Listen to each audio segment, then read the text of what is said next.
we are basically involved in different kinds of research programs.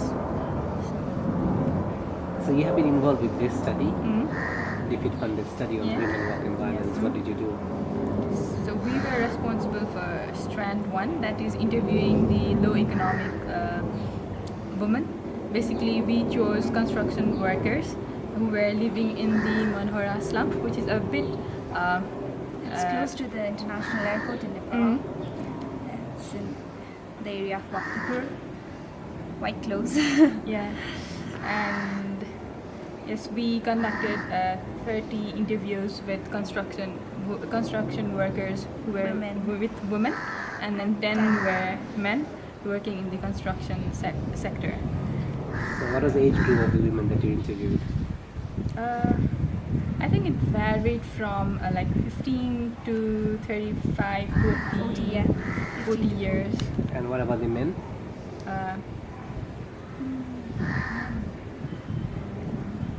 Tell me, how are the interviews of men different from that of women when it comes to construction workers? What are your key findings, really? Talking about the difference was like Well, the women were working as the laborers, the unskilled laborers, but men were working as the masons. The difference in the payment.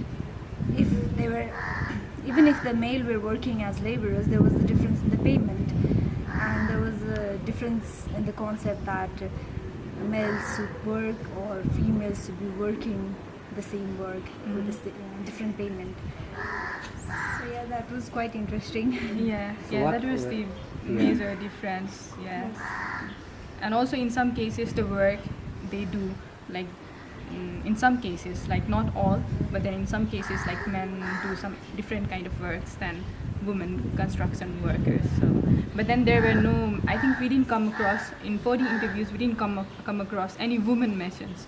So that was the interesting aspect. And then when we tried to further explore, like why don't you try and why don't you think of being a mason rather than just lifting the loads and then doing all those kind of stuff. And then they said interestingly, like we are not allowed, or we those are the work of men. And they themselves perceive that it's not like they say, okay, if we trend, most of them said they themselves perceive that what this machine, it's not our work, it's the work of men. While some said no one trains us, and we didn't receive any kind of training, so because of that we are not engaged in those mason.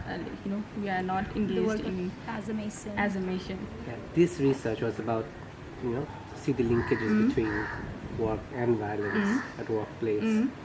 So in your area of research, that is the construction workers, did you see any linkage? What were the key findings? Interesting findings? Yeah, there is violence present in the workplace, but then it's all about how women perceives it. Do they consider it as a violence? Do they know what is a violence actually?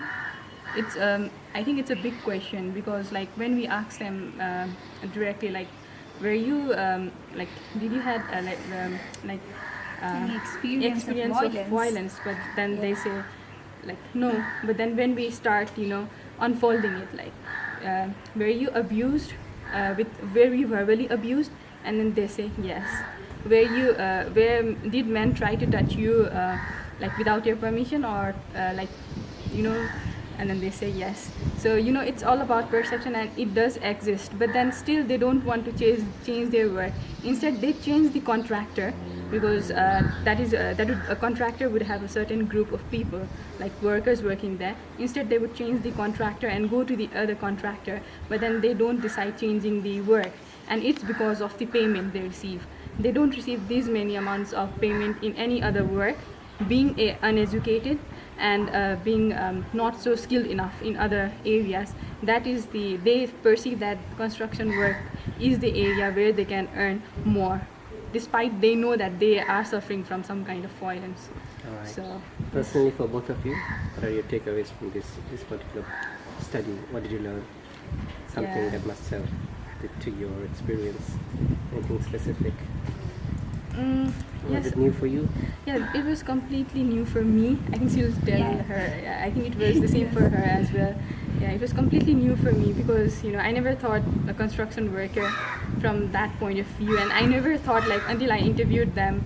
Every interview was a kind of new interview and new information, and then we had a chance to know how they actually work and then what are the problems, and it's so it's so sad to know that despite of their hard work they do whole day, it's so difficult for them to get the money which they should be paid for. It's so difficult that it's so sad that they do not get the money on the correct time. They had to bargain for it, and then they have to fight for money to get. They had to fight for the payment that for the work that they have already done, not for the work they have not done, but then for the work they have done, they have to fight for it. And then yes, of course, and the other part is like I used to think like there should be trainings and then those kind of things, and there are so many trainings for women to empower them and this and that. But then when we ask them like, are you interested to go and go and participate in any sort of skill-based training or other thing, why don't you? And some of them have already been trained, they have already received training, then why don't you carry out those activities? And then interestingly they say like, we don't earn much in those area, and then if you go in for the training we will miss out the payment. So how even a day earning is important for them is something. Yes, I think we are lucky enough that we are having such a wonderful life, but then when you look at them, yeah, it's really, we need to think it from different angle now, not just trying to give them training and then not just trying to empower them. Yes, empowerment is important, but then how and with what level of engagement is important. Okay.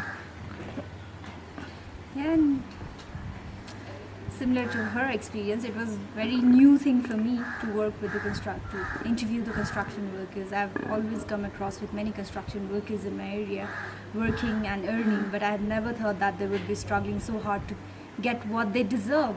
What they are earning, it's really hard for them to get that, and they have to fight for it. They have to always live in a fear that someone would come and do something to them in their workplace or on the way to the work or back from the work. So it was quite a very sensitive issue that we come across with in the many interviews.